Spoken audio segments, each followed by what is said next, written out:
Right now, everybody's taking care in the immediate relief.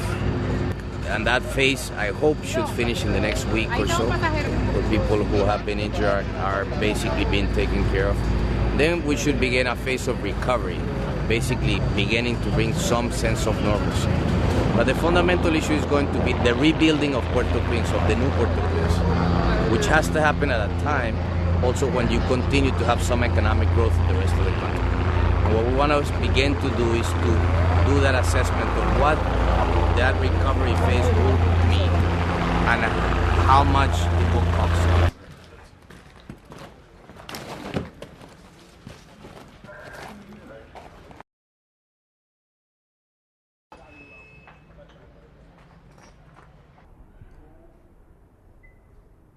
From the air, you don't see the impact that you see on the ground.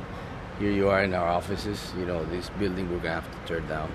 And right next door is where close to 200 people from the UN are missing. And you can start to see, you know, the real impact of the earthquake, some of the electric lines, and you begin to get a grasp of the sense and the magnitude of what the reconstruction is going to take. I mean, there's a lot of needs, as you saw by us touring Port-au-Prince. A lot of camps where people have temporary housing. But there's the complexity of feeding the services, the whole complexity of just almost the breakdown of a system of providing people assistance. In this area, you could create a way of a city out, like a satellite city temporarily out of Port-au-Prince, where you would bring a lot of these families that are together and hopefully have about 100,000 people here. The idea here is to take this flat land over here and put a camp for about 100,000 people in tents as temporary housing, and so we have to figure out how to supply them with power and water. And eventually you can begin, as we work with the government, to create low-income housing in this area where this city, therefore, is kind of like this new satellite.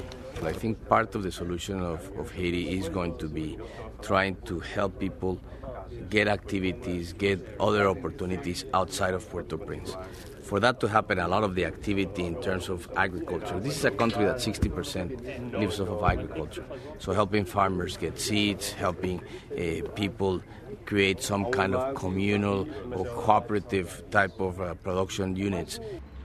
Well, I really want to see that with all this outpouring of support, that it doesn't last, you know, until the news cycle is over, but we can really have something sustainable for a large period of time and really help remake this city.